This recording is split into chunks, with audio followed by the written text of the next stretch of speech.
L'erreur propre aux artistes est de croire qu'ils trouveront mieux en méditant qu'en essayant. Ce qu'on voulait faire, c'est en le faisant qu'on le découvre. Mesdames, Mesdemoiselles et Messieurs, bonjour, bienvenue une fois de plus à ce nouveau numéro de questions publiques, le débat. Réfléchir sur des questions importantes qui gangrènent la République démocratique du Congo. Et aujourd'hui, de fond en comble, on va décrypter la situation qui prévaut dans la partie est de la République démocratique du Congo. J'ai toujours dit dans l'est et non à l'est de la RDC. J'ai suivi des journaux télévisés et même des émissions où on parle la situation à l'est de la RDC. À l'est de la RDC, c'est au Rwanda, Ouganda, Burundi. Dans l'est de la RDC, c'est au niveau de Nord Kivu, au Sud Kivu. Dans cette partie, ça pose beaucoup de problèmes, beaucoup de remous. Vous le savez, il y a quelques jours, avec cette attaque des M23, on n'en dira jamais assez, cette question épineuse. Les M23 ont attaqué jusqu'au niveau de la porte de Goma. Il y a eu l'appel à la mobilisation générale et les FRDC ont réagi en repoussant ces assaillants, ces rebelles, si vous voulez. On a suivi une vidéo qu'on pourra illustrer ici avec mon équipe technique d'un officier de la police qui a appelé les habitants de Goma à même prendre des machettes parce qu'il s'agissait d'une question de la nation, que tout compatriote devrait s'armer pour défendre l'intégrité territoriale du pays.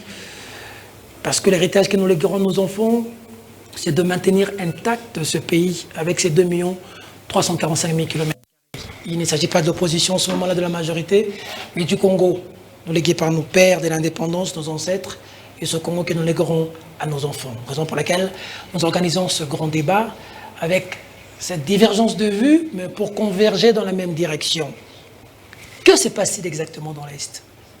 Qui est responsable? Quelles sont des pistes de solution?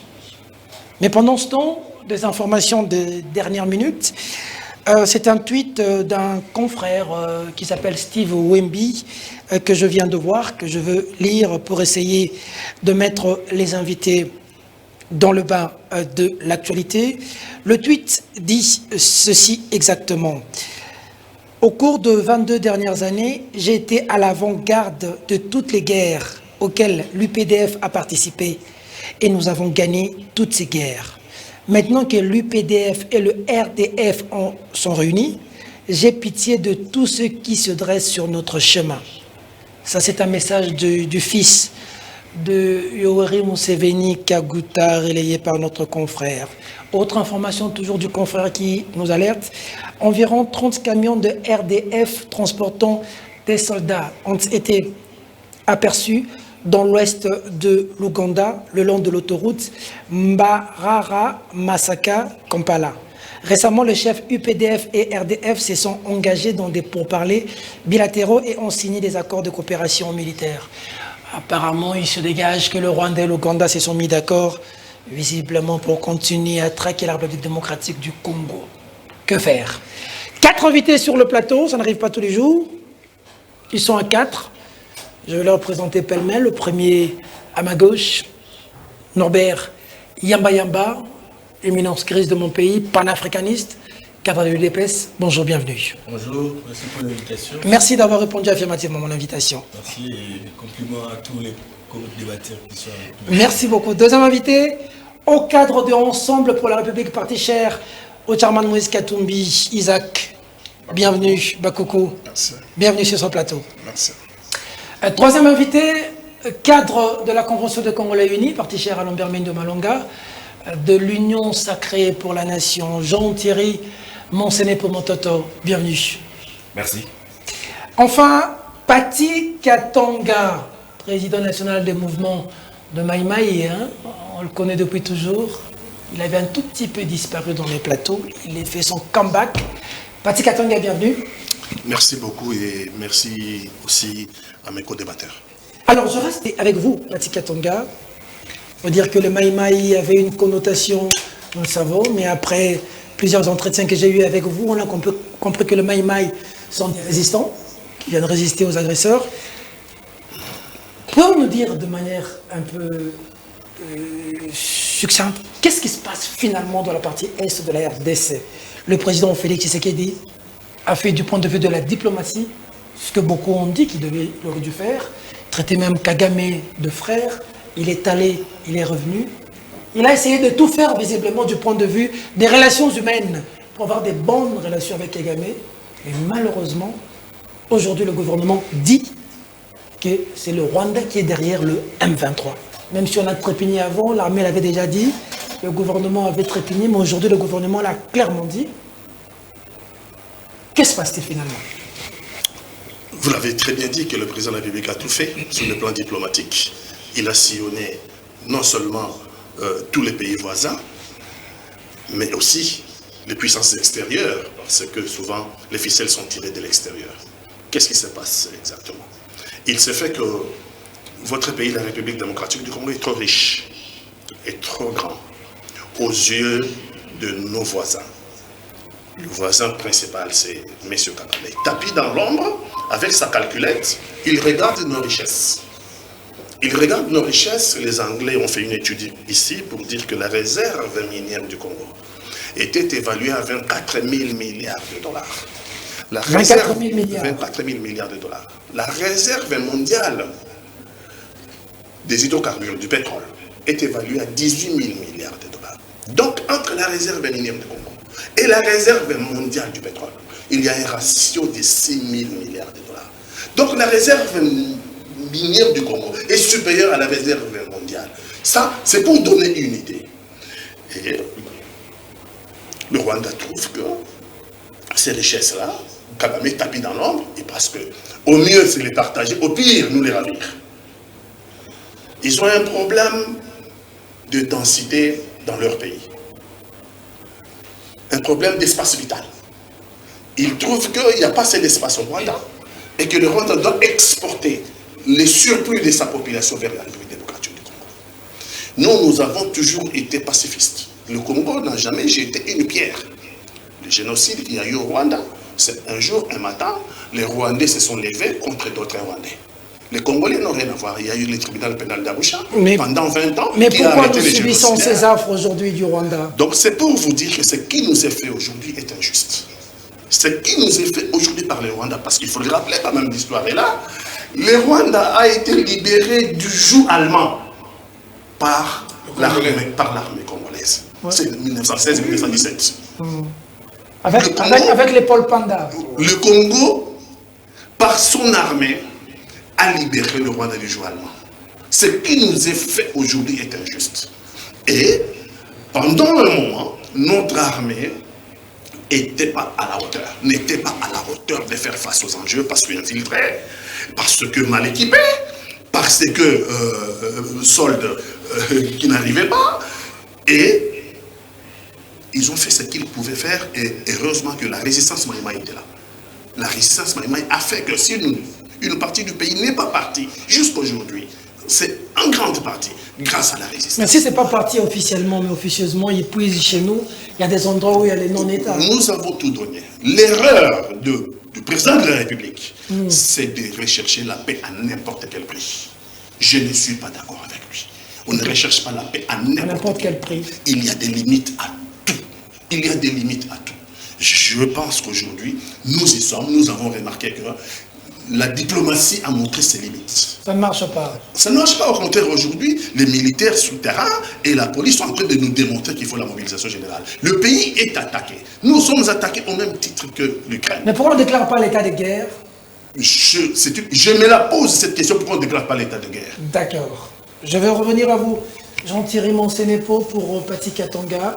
Chaque chose a une limite. La bonté du président a débordé et qu'il faille... Il s'étonne même qu'on n'ait pas jusqu'à ce stade de déclarer l'état de guerre pendant qu'on a déjà pointé du doigt l'agresseur. Je vais en venir, mais d'abord je commencerai par vous dire que c'est une illusion de dire que nous sommes attaqués injustement. Nous sommes le peuple le plus naïf de la planète. On ne peut pas regorger d'autant de richesses potentielles. On ne peut pas regorger autant de mètres cubes, millions de mètres cubes d'eau douce, autant de forêts, autant d'espaces cultivables dans le monde d'aujourd'hui et croire que les autres vont rester calmes, en train de vivre une densité dangereuse, en train de vivre la sécheresse, en train de vivre le manque de pâture pour leur bétail, en train de vivre un manque de minerais, en train de vivre un manque de ressources et croire qu'ils vont nous laisser tranquilles. Depuis très longtemps, La République démocratique du Congo est au centre de grands enjeux du monde. Depuis même 1945, lorsque la guerre mondiale a pris fin, grâce à l'uranium de notre pays. Donc aujourd'hui, ce n'est que normal ce que nous vivons. Ce n'est que anormal que nous puissions nous réveiller maintenant. Il fallait que nous nous réveillions depuis très longtemps pour comprendre que le monde d'aujourd'hui, c'est un monde d'échange de forces. À mon humble avis, le Rwanda n'est qu'un épiphénomène. Parce qu'aujourd'hui, mon cher ami, parlons clairement, sur le plan stratégique, tactique, militaire, le Rwanda ne tient pas devant la République démocratique du Congo. Ah bon? Le Rwanda est un élément utilisé pour déstabiliser le Congo en vue d'une balkanisation. Ce n'est pas moi qui le dis. C'est d'abord le président de la République française, l'ancien Nicolas Sarkozy, qui dit que la République démocratique du Congo est dans des superficies difficilement gérables et qu'il faille réfléchir sur une possibilité de partager les richesses avec ses voisins. Il l'a dit lors d'un sommet diplomatique face à des diplomates français. Deuxièmement, c'est le sous-secrétaire d'État américain en charge des affaires africaines. Il a clairement dit que la République démocratique du Congo, dans sa taille de 1885, ne peut plus continuer d'exister aujourd'hui, ce qui explique la mauvaise gouvernance et les failles dans la gérance du pays. Ça, c'est le secrétaire d'État aux affaires américaines. Il faut réfléchir sur une stratégie globale qui se base sur deux pôles. Premièrement, le renforcement de nos forces internes et deuxièmement, une diplomatie agissante. Et de ce point de vue-là, je ne partage pas du tout l'avis de M. Katanga qui dit que le président de la République veut une paix à tout prix. Le président de la République, à n'importe quel prix, je ne suis pas d'accord avec ça parce que le président n'a pas mis tout sur la table à n'importe quel prix. Le président de la République arrive au pouvoir et trouve une situation, laquelle? Premièrement, nous avons l'Est qui est rempli de plus d'une centaine de groupes armés. Deuxièmement, nous avons une situation dont il hérite, notamment en ce qui concerne l'exécution d'une partie de l'accord cadre d'Addis Abeba qui concerne principalement le M23. Il s'agissait de mécaniser le DDRR avec certains éléments du M23, dont la branche Sultani Makenga qui était restée dans le parc de Virunga et de Bishop Runiga qui était prêt à rejoindre le programme de DDRR et qui a même participé aux discussions à Nairobi. Il a trouvé la situation de ces éléments du M23 qui se trouvaient non seulement au Rwanda mais aussi en Ouganda qui attendaient à ce qu'ils puissent être rapatriés au pays. Principalement, le quoi que c'était les moyens financiers, la logistique et le choix des sites où on devait les démobiliser, soit vers l'ouest ici, soit toujours à l'est. Qu'est-ce qu'ils devaient faire? La première des choses, c'était tout à fait normal qu'ils tendent la main à nos voisins. Pourquoi? Parce que lorsque l'on observe la situation, avant bien sûr ce chapitre malheureux, où on découvre la participation prouvée du Rwanda dans ce qu'on appelle la déstabilisation de 2022 de la RDC, il y a d'abord, principalement, les questions qui dérangent la RDC et ses voisins, principalement. Les ADF, qui dérangent à la fois la République démocratique du Congo et l'Ouganda. Souvenez-vous qu'aujourd'hui, le bilan en Ouganda est de 114 personnes tuées par les attentats. C'est moindre par rapport à ce que connaît la RDC comme affre de ces groupes armés. Nous avons les FDLR, qui sont à une deuxième génération aujourd'hui, parce que celle de 1994, lorsqu'elle a traversé, ils sont déjà vieux de 50, 60 ans. C'est vraiment leurs enfants. C'est leurs enfants qui reprennent. Mais le Rwanda nous accuse de pactiser avec les FDLR pour leur attaquer. Sans preuve, on ne suivra pas. Notre armée a des preuves qui a été présentée au comité de vérification conjointe de la CIRGL. Donc aujourd'hui, on se dit, lorsque le président observe cette situation, il se dit, mais mes chers amis, nous avons un problème commun. Pourquoi ne pas se mettre ensemble? Réfléchir sur des possibilités de développement et ensemble traquer ces groupes armés. D'où l'accord entre notre armée et l'armée ougandaise pour traquer les FDLR, pour traquer les ADF à 3 niveaux. Premièrement, pour démanteler les différentes bases que les ADF ont installées dans la partie grand nord de notre pays, avec notamment des usines de fabrication d'armes artisanales. Deuxièmement, essayer de traquer leurs chefs, les numéros 1 de ces groupes, qui se sont alliés à Al-Qaïda au Maghreb islamique. Et troisièmement, sécuriser les projets d'investissement des deux pays, notamment la route qui va aller de Goma jusqu'en Ouganda. Tu as mentionné, on a accepté que les Ougandais viennent, on a accepté que le Rwandais vienne. Mais aujourd'hui, on pointe du doigt le Rwanda. Mouzé, en son temps, nous avait clairement dit que les ADF, leur maître, c'est Kaguta Museveni. Est-ce qu'on n'a pas ouvert grandement la porte aux agresseurs qui sont venus de l'intérieur et aujourd'hui, la situation n'est pas résolue? Nelson Mandela était obligé de travailler avec les clercs. Oh, c'est pas la même chose. Non, non, c'est la même chose. C'est-à-dire qu'il y a eu un problème, il fallait trouver une solution. Mais aujourd'hui, la mauvaise foi est prouvée. Et cette mauvaise foi, pourquoi on l'imputerait à Tshisekedi? on l'imputerait à M. Kagame qui a violé les accords, notamment d'Addis Abeba. D'accord. Vous êtes panafricaniste, mais vous êtes aussi cadre de l'UDPS. Norbert Yamba, l'état des sièges, peut-on dire que ça n'a pas marché? Peut-on dire que ça n'a pas donné des résultats escomptés? Peut-on dire que c'est un échec? Regardez ce qui se passe dans l'Est. Merci beaucoup, Peter. Un problème complexe, solution complexe. Il n'y a pas de recette unique. Il faut tenter les différentes recettes. Et ces recettes cumulées vont donner un résultat. Il me semble que c'est dans ce processus que l'état de siège a été pris, qui du reste ne constitue pas la seule recette. Il y a un certain nombre, n'est-ce pas, de solutions qui sont prises par rapport à ça. Mais je voudrais, et je salue naturellement les deux intervenants, les deux prédécesseurs, lorsqu'ils font l'analyse de la situation. Et j'ai beaucoup aimé quand Thierry disait qu'il faut une approche globale. Et dans cette approche globale, il faut savoir identifier les acteurs. Le problème qui se pose à l'est de notre pays est fondamentalement un problème de convergence d'intérêts. Convergence d'intérêts autour de vautours internationaux qui sont des multinationales, qui ont monté des stratégies de balkanisation des États. Et notamment, les terrains de prédilection, c'est en Afrique. Et vous avez le deuxième intervenant, ce sont nos voisins. Vous savez qu'on peut tout changer, on ne sait pas changer la géographie. Nous sommes condamnés à vivre ensemble. Rares sont les pays qui changent d'adresse. Le Rwanda, l'Ouganda, le Burundi, nous avons 9 voisins. Nous sommes obligés de travailler avec eux. Malheureusement, ils jouent un mauvais rôle. Un rôle de sous-traitant par rapport à une stratégie qui a été montée à l'international pour balkaniser les États africains. C'est pas seulement le Congo, vous savez. Exactement. Il y a le Mali qui est dans le viseur. Même le Sénégal, leur terrain de prédilection. C'est pas pour rien qu'il y a toujours des zones de turbulence. Le Cameroun a un problème au nord. La Mauritanie, même. Le Sénégal, la Casamance. Et donc, la perspective aujourd'hui, c'est d'aller dans une approche, il faut construire 80 États.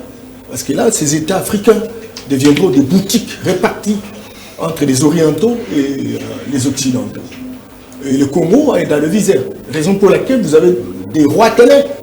Oui, sur la théorie du complot, c'est bien, mais quelle est la part de responsabilité du Congolais? Quelle est notre part? C'est bien d'accuser les autres. Non. Mais quand on veut que les Rwandais viennent, que les Ougandais viennent chez nous, et on pactise avec eux, et puis après ils continuent de nous... Bien entendu. Est-ce que des solutions que nous avions prises ne se sont pas révélées aujourd'hui malheureusement mauvaises? La convergence d'intérêts, vous avez les multinationales, vous avez les sous-traitants de la sous-région, vous avez les Congolais, les autochtones, qui visiblement jouissent de certains avantages autour de ça. Moi j'étais à Béni il n'y a pas longtemps, j'étais à Goma, j'ai regardé ce qui se passe. J'ai compris qu'il y a eu une avancée spectaculaire en termes de performance, de rentabilité économique incroyable. C'est que très clairement, c'est une guerre militaro-affairiste qui combine ces trois entités, etc. et qui devient véritablement un exercice de prédilection pour tout le monde. Alors, vous l'avez dit, et je crois que Paty comme Thierry, ils ont démontré que le président de la République a fait un package de 3 axes. L'axe diplomatique, il faut discuter avec ceux qui sont censés véritablement influencer la guerre, et l'axe politique, où vous voyez de temps en temps on est en train de vouloir travailler avec des Congolais qui font partie véritablement des acteurs majeurs de cette histoire, et vous avez l'acte militaire, l'axe militaire où vous voyez quand même des évolutions sur le terrain. Malheureusement, vous savez, depuis 1994, le Congo est dans le viseur. Vous vous rappelez la monnaie d'Onabéja à l'époque du maréchal. Il y a une étude très pointue qui a été produite aux États-Unis qui démontrait très clairement que, en force de comparer les 5 millions à Kinshasa et la monnaie qui était stable au Kasaï, etc., il était nécessaire. Si l'on divisait le Congo, on pouvait trouver véritablement un avantage économique considérable. Et là, tous les vautours internationaux y ont mis un peu plus d'intérêt pour voir comment est-ce qu'on va diviser le Congo. Alors maintenant, avec la complicité des voisins, ils ont monté dans le Sénat de bonne foi Laurent Kabila. Il faut libérer, semble-t-il, Mais entre-temps, ils avaient la stratégie opérationnelle. Vous avez la FDL qui infiltre. Vous avez le RCD qui infiltre. Politiquement, militairement, même au niveau de sécurité. Avec des vous avez CNDP qui infiltre. Vous avez M23 qui infiltre. Et tout s'est négocié, tout s'est terminé par des accords où il y a eu intégration. Or, intégration pour préparer naturellement cette balkanisation. Allez à l'est, même à Voutourou, en fait. Il y a un barrage qui a été construit de 13 mégawatts. 13 mégawatts. Pourquoi faire?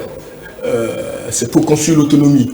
Il faut faire beaucoup d'intention. C'est-à-dire que quand on dit Rwanda, on fait du Rwanda comme étant c'est pas un pays fort, je ne sais pas quoi. Ah non. C'est vraiment Professeur, pourquoi le multinational, tous ces puissants-là, ils négocient avec le Rwanda, pas avec nous? Est-ce que ce n'est pas un problème de leadership qui se pose aussi? C'est pourquoi. Est-ce qu'on n'est pas crédible? C'est comme ça qu'ils négocient avec nous? Non, arrêtez cette histoire de crédibilité, en fait. C'est vrai qu'il y a un problème de responsabilité, en fait. Hein. Nous, politiques, nous avons mal joué. Nous ne sommes pas des élites. Nous sommes essentiellement des hommes, des diplômés, des hommes, des politiciens qui chacun cherche ses dividendes. Mais il faut que nous prenions conscience pour devenir véritablement l'élite, tourner la torche et éclairer l'avenir. Aujourd'hui, tel n'est pas le cas. Je ne voudrais pas parler des autres. J'ai vu dernièrement en Guinée, Conakry, qu'est-ce qui s'est passé? On fait un coup d'État à Alpha Condé. Certes, il a dépassé les mandats, mais il faut comprendre que c'était un nationaliste.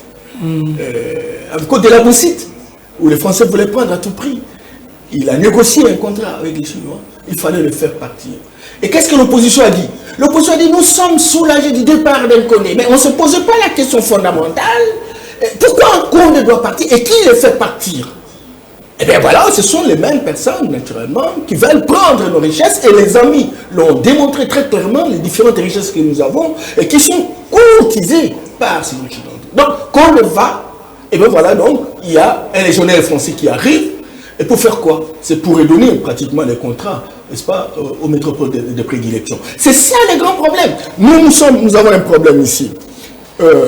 Il y a, on peut le dire, agression combinée, etc., mais vous allez voir, il y a des opposants, il y a ceux qui sont au pouvoir. Et pourtant, dans un pacte républicain, nous pouvons dire un seul mot pour que véritablement le Congo puisse influencer toutes ces stratégies, ces laboratoires qui fonctionnent à travers le monde pour nous balkaniser. Parce que l'idéal ici, et je termine par là, c'est de faire de nous 5 pays. Ah bon? Et le Mali, 3 pays. C'est ça l'idéal? Oui, mais c'est le RDC. C'est ça le plan. C'est le plan. Et d'ailleurs, le Tidjane Gabio, qui est un Sénégalais, il a un cabinet sur la place d'Atlanta aux États-Unis. Il a participé et produit un rapport qui démontre très clairement que le Congo, qu'on ne le veuille pas, tout ce tralala que vous entendez, tel a dit ceci, tel a dit dans telle ou telle province, etc. La perspective, c'est faire d'eux des rois télé. Et faire quoi? Diviser le Congo. Alors maintenant, on aurait pu, si on avait vraiment des élites qui comprennent dans 50 ans, 100 ans, qu'est-ce qu'on cherche, on aurait véritablement créé un pacte républicain, un fonds commun, où nous disons plus jamais ça. Que ce soit les vautours internationaux, que ce soit les amis de la sous-région, que ce soit les hommes politiques sur l'interne, encore qu'il faut les identifier. Et aujourd'hui, on est dans une sorte de complaisance. Tantôt on dit que voilà, ils font partie de la chose, et personne n'est arrêté, personne n'est interpellé, etc. Et donc, ça devient deux amusettes. Alors moi je pense que vous aussi, vous journalistes, vous devez aider à construire cette opinion nationale, pour qu'ensemble, sinon si on ne fait pas quelque chose, et si on ne va pas dans une approche globale, la situation deviendra grave, j'allais dire gravissime, et nous allons perdre notre pays. Parce que toutes nos richesses vont s'évaporer. Je termine pour que mon frère parle. J'ai été à 88, j'ai quitté Bukavu pour venir vers Kisangani, mais je suis passé par Walikale. À l'époque, j'avais trouvé les Chinois en train de faire la route. Et cette route-là, fondamentalement, comme un aéroport. Il y a une autre partie par les Allemands et les Belges.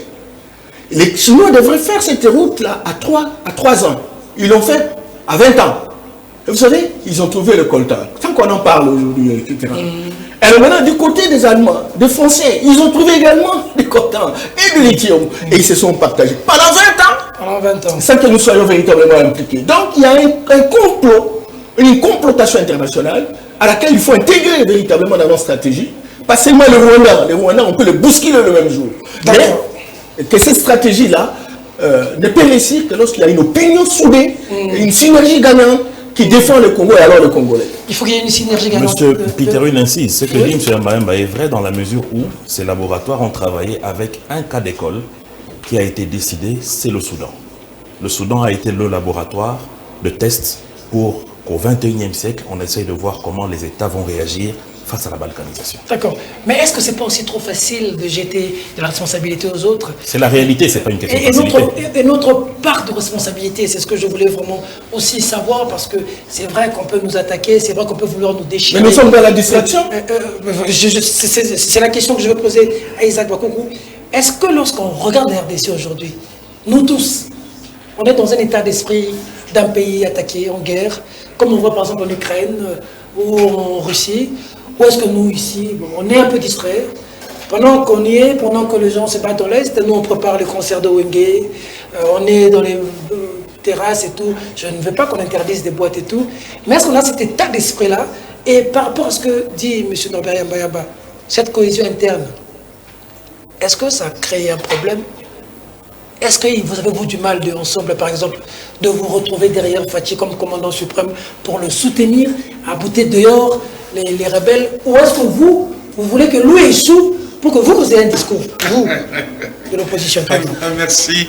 D'ailleurs, si vous avez suivi l'étude du président Moïse Katumbi, il soutient indéfectiblement et totalement le FARDC et il soutient les efforts des autorités congolaises pour que la souffrance... Voilà, il dit « Jamais la guerre n'apporte des solutions.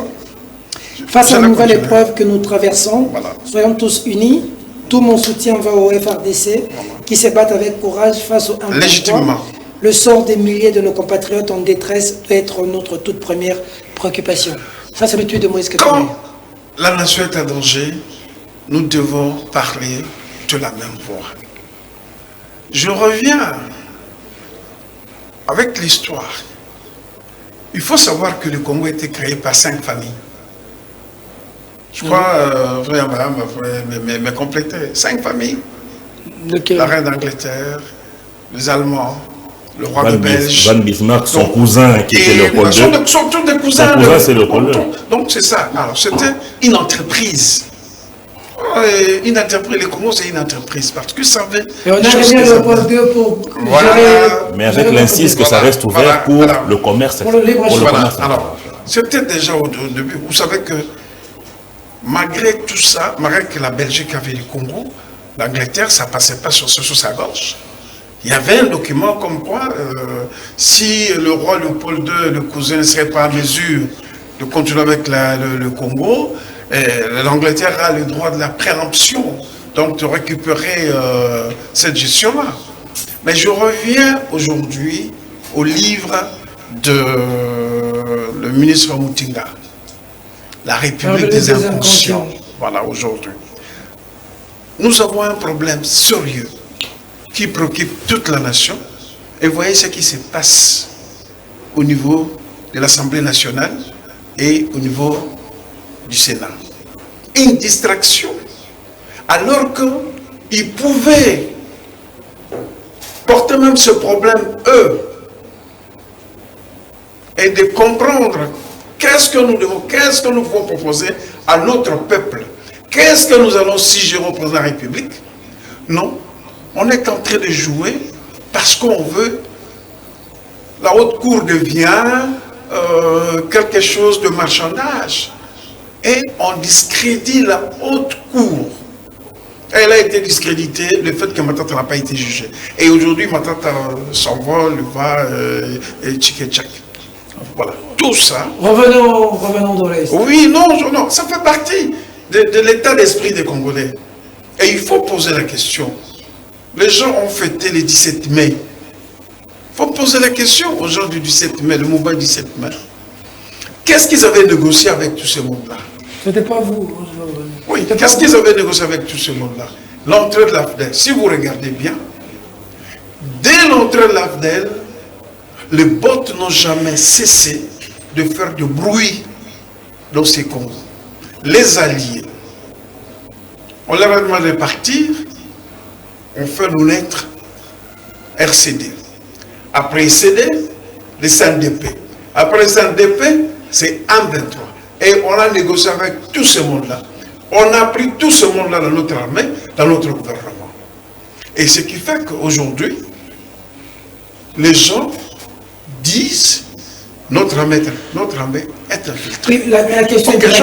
J'en viens. Qu'est-ce qui manque que nous puissions faire la guerre directement aujourd'hui? Et les M23 et le Rwanda.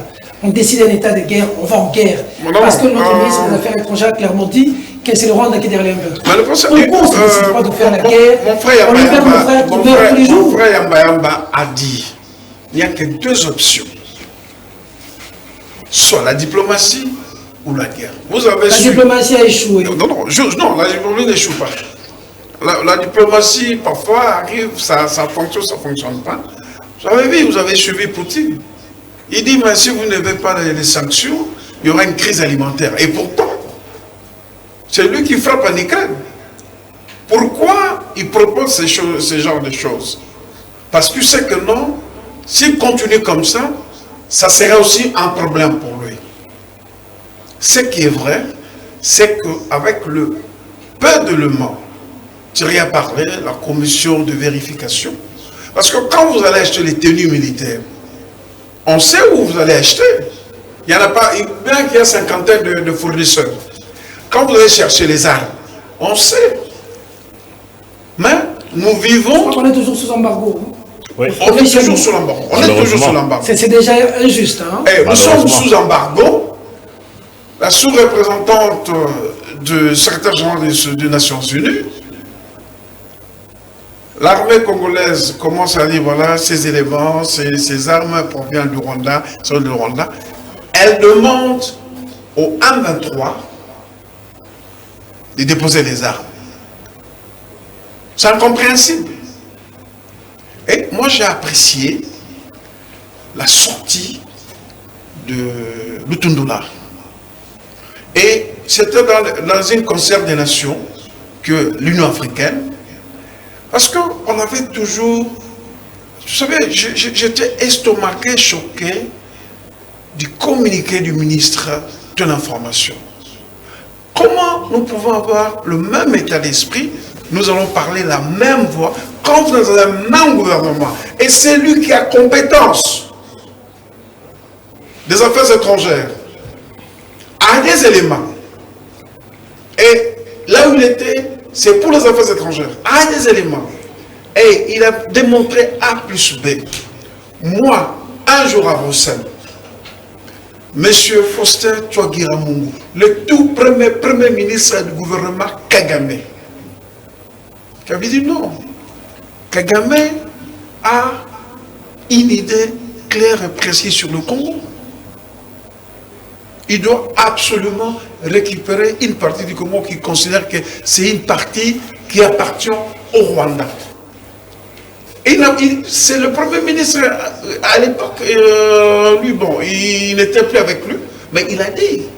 Okay. Alors, nous pensons que quand nous négocions avec le Rwanda, un Rwandais, quand il vous dit 100 phrases, il faut considérer que 80% des 100 phrases sont des mensonges. Vous pouvez trouver le 20. Alors, ce que nous pouvons faire aujourd'hui pour agir, nous devons d'abord parler la même voix. 2, il faut développer la diplomatie agissante internationale et nationale, démontrer la communauté internationale. Bien que vous pouvez avoir des sous-traitants et qu'ils ne travaillent pas bien, qu'ils ne fonctionnent pas bien. C'est multinational. Le lobbying, c'est fait pourquoi? Ils peuvent traiter directement avec la RDC. Et aussi, essayer de nettoyer notre armée. Je n'ai jamais vu au monde, je n'ai jamais vu une armée où nous avons plus de 200 généraux. Et la quasi-totalité de ces généraux sont à la maison. 100 postes, 100 brigades, 100 divisions, c'est unité qu'il commande. Et à quoi seulement avoir les étoiles? Il y a les salaires. Voilà. Il y a une pléthore de généraux.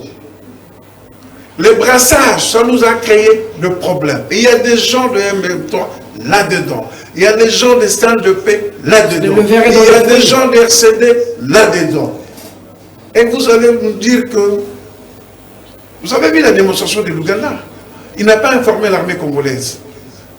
Et vous avez vu les résultats. Parce qu'il y a des couloirs de transmission. Okay. Il y a des couloirs de transmission. Et il faut que les services... Il faut que le service de renseignement des faits spéciaux fonctionne, en fait, commencer d'abord à traquer en interne, au niveau de la police, au niveau de l'armée, les tops qui transmettent les informations. Alors, et puis, il faut valoriser ceux qui se battent et ceux qui se disent des résistants, de vrais Congolais, qui puissent aussi participer à ces combats. Parce qu'aujourd'hui, si nous suivons les distractions qui se passent au niveau de l'Assemblée, comme le Congrès, les gens sont on risque de perdre le pays. Ok, donc il ne faut pas être distrait par ce qui se passe à l'Assemblée nationale. Mais non, avec c'est une chose. Vous savez, les pays fonctionnent avec les lois, la constitution, les lois et les textes réglementaires. D'accord. On fait des choses parce qu'on veut placer quelqu'un. On va chercher les textes alors que nous avons un problème urgent. Le type qui est parti, il est du Sénat. Alors, c'est le Sénat qui doit prendre un candidat. Non, on essaie de chercher le problème, on va chercher l'article 30, pour passer au vote, la commission paritaire, tout cela. Et ça nous prend le temps. Alors, s'il faut déclarer la guerre, il y a toute une procédure. D'accord. Le comble d'avoir des grandes personnalités sur le plateau, c'est que moi je vais descendre avec vous. Parce qu'eux ils montent beaucoup. Moi je vais commencer à descendre, je vous prends, on monte ensemble. Expliquez-nous sur ce plateau, et la question est directe, elle est simple. Sous mon bouton, ne jouez pas avec nous comme ça. Là, je vais vraiment comme le Congolais moyen nous suit. Sous mon bouton, ne jouez pas avec nous comme ça. L'histoire enseigne qu'en 1885, nous étions déjà indépendants, État indépendant du Congo, et ici. Ensuite, avec la gestion du roi des Belges, il a tué, il a coupé les gens se retrouvent avec des moignons. Un journaliste a fait le travail Edmond Morel. Et en 1908, on devient Congo-Belge. En 1914-1918, il y a eu la Première Guerre mondiale avec ce travail que nous avons fait avec les Belges ici, avec la force publique, où même Paul Panda a été prisonnier au Rwanda et puis libéré. 1940-1945, nous avons encore tapé le Rwandais. Nous sommes allés jusqu'à Tabora, je pense, selon l'histoire. C'est toujours nous. Sous Mobutu, on ne pipait pas mot. On est même allé prendre un corps là-bas, emmener ici. Tout récemment, avec Mouzé, quand il y avait la guerre, il disait que la guerre serait longue et populaire. La population était quand même galvanisée pour le sens de la gravité du moment. Sous Joseph Kabila, à un moment donné, il y a un certain Mamadou Ndala qui a fait des exploits. Vous parlez des officiers, bon, Maël est mort, mais aujourd'hui, Mbouza Mabé, consorts sont où? Mais ma question est de savoir, le Grand Congo, vous avez chargé l'étranger, nous avons compris. Mais nous aussi, le Grand Congo, est-ce que les léopards est à terre aujourd'hui? Cet examen de conscience que je veux que nous fassions sur ce plateau, qu'est-il arrivé au Grand Congo aujourd'hui pour que le petit Rwanda puisse nous marcher comme ça à tout moment? Qu'est-il arrivé au pays de Lumumba pour qu'on pleure de mort, cette injustice dont vous avez parlé avec M. Thierry Monsenepo? On parle de millions de morts dans l'Est, ça passe inaperçu. On voit ce qui se passe en Ukraine, tous les jours sur France 24, mais nous mourons tous les jours comme si c'était normal, cette injustice. Qu'est-il arrivé au Grand Congo? Qu'est-il arrivé au Congo? Quelle est notre responsabilité, à chacun de nous? Nous sommes responsables. En commençant par le président de la République. Nous sommes responsables de ce qui nous arrive. Nous, d'abord, le premier. J'ai entendu et je peux partager des analyses selon lesquelles on a réfléchi pour nous, on a pensé qu'il fallait nous balkaniser, c'est en partie vrai. Mais ce qui nous arrive aujourd'hui, c'est en grande partie de notre propre responsabilité. Comment? Oui, je suis d'accord. Nous sommes collectivement naïfs parce qu'on ne peut pas avoir une telle richesse telle que a été décrite ici par Thierry Monsenepo, 12% d'eau douce du monde, 55% de massifs forestiers, j'ai dit ici hydrocarbures en pensant, les réserves minières, on ne peut pas vous laisser tranquille. Mais on construit en ce moment-là. En ce moment-là, on construit les outils de défense à la taille de menace. Puisque nous avons identifié la menace. J'ai suivi le président de la République, puisque tu dis qu'on commence par le président de la République. Je l'ai suivi à la conférence, je pense que c'était au mois de mars, à la conférence diplomatique. Je ne sais pas comment on a appelé ça. Le président de la République a très bien identifié la menace. La menace immédiate, je vais dire. Il y a deux menaces qui sont à l'extérieur. Mais la menace immédiate, le président de la République, lorsque vous lisez son discours, il identifie clairement la menace immédiate, c'est le Rwanda. Le voisin, quand il dit, grosso modo, les voisins qui pensent qu'il peut définitivement déstabiliser les... Alors, Lutundula, qu'est-ce qu'il dit? Il pointe du doigt le Rwanda, clairement le Rwanda. Mais qu'est-ce que vous constatez au niveau du gouvernement? Les ministres de la communication et médias, qu'est-ce qu'il vient dire? Mais il n'a pas vu Zelensky, il est ministre de la communication. Est-ce qu'il ne regarde pas la guerre en direct en Ukraine? Voilà le processus de déchéance est parti à partir de nous-mêmes. Mobutu a construit une armée. On l'a laissé construire une armée. On l'a laissé construire une armée. Mais nous n'avons pas consolidé cette armée après Mobutu. Quand Mouzé arrive, qu'est-ce qu'on fait? On prend tous les officiels, ceux qui avaient été formés dans le meilleur second du monde. On les envoie ailleurs. On les remplace par des Kadogo. Les BEM et les TEM, hein? Les brevets d'état-major, voilà. Les techniciens d'état-major. On les remplace par des Kadogo. Et par les étrangers. Il y a un étranger, il y a un Rwandais qui était ici chef d'état-major. James Kabarebe. Alors, c'est un processus qui nous amène avec ça. Ça, c'est sur le plan sécuritaire et sur le plan de la défense et le plan militaire. Mais l'école, la fonction publique, tous nos services de sécurité. Donc, ça veut dire que nous avons consenti nous-mêmes à laisser nos pays atteindre les niveaux où nous sommes aujourd'hui. Tu venais de le dire. 15 millions de morts en 25 ans. Notre cas n'est pas comparable avec les autres cas, je ne suis pas d'accord. Nous avons 15 millions de morts en 25 ans. Là, le plus grand massacre, le plus grand massacre après la Seconde Guerre mondiale. Et personne ne bouge. Même les Congolais, même nous ne sommes pas émus. Lorsqu'on dit que 15 millions de nos compatriotes sont tombés en 25 ans, nous ne sommes même pas émus. Nous-mêmes les Congolais. Alors que le Rwanda a eu son tribunal pénal après le génocide. Alors qu'au Liban, il y a eu un premier ministre qui est tombé avec 10 gardes de corps. Il y a eu un tribunal pénal. Nous avons les rapports mapping. Pourquoi notre gouvernement n'introduit-il pas au niveau des Nations Unies, au niveau des mécanismes légaux, le droit de demander à ce qu'on instaure au Congo un tribunal pénal contre les crimes commis au Congo? Qu'est-ce qui empêche notre gouvernement de le faire? Qu'est-ce qui bloque? Qu'est-ce qui bloque? Nous avons le rapport mapping en 10 ans, mais depuis la fin du rapport mapping jusqu'à aujourd'hui, les massacres ont continué. Il faudra avoir un supplément du rapport mapping. Mais c'est à nous de bouger. C'est à nous de bouger. C'est-à-dire que, je veux dire que, arrêtons de nous arrêter sur la balkanisation, ça n'a pas marché. Je vous dis, ça n'a pas marché, grâce à notre peuple. Grâce au Maïmaï. Ah oui, en grande partie. En grande partie. Hein? Les résistants. En grande partie. Nous n'aurions pas été là qu'une partie de notre pays serait déjà partie. Et donc, la balkanisation, moi, oui, la théorie et le complot existent. Mais je dis qu'ils n'y arrivent pas parce qu'ils n'ont pas intégré la notion du peuple congolais dans leur calcul. Ils n'ont pas intégré la notion de la résistance congolaise. Le Nord Kivu s'identifie plus à Kinshasa qu'à Kigali. En 2004, avec Gilles Moutebouzi, Oui. Bukavu tombe. Bukavu est tombé. À 2000 km de Bukavu, ici à Kinshasa. Le peuple Monique, il détale, il va à Brazzaville. Monique. Ils étaient là-bas vers le Kinnaboa et tout ça. Monique. Le peuple congolais s'est mis debout. Monique, l'ancêtre de... Le papa de... Ils détalent, ils vont à Brazzaville. Ça veut dire que les cas qu'ils ont fait ailleurs pour balkaniser notre pays, ils n'ont pas intégré la notion de résistance congolaise. La résilience du peuple congolais. Ils n'ont même pas intégré nous. Ils veulent prendre nos terres en nous éliminant. Ils n'y arriveront pas. C'est à nous de mettre de nous-mêmes. C'est à nous de prendre conscience de notre propre pays. Vous n'êtes pas d'accord avec ce qu'a dit Thierry Monsenepo? Non, parce qu'une diplomatie, quand je dis... Des Rwandais, des Ougandais, Thierry Monsenepo a dit, on l'a vu aussi en Afrique du Sud avec Mandela. Non, on n'est pas d'accord. Avec Mandela, c'est pas la même chose. Il n'a pas eu 25 millions, il n'a pas eu 15 millions de morts en Afrique du Sud. Comparons ce qui est comparable.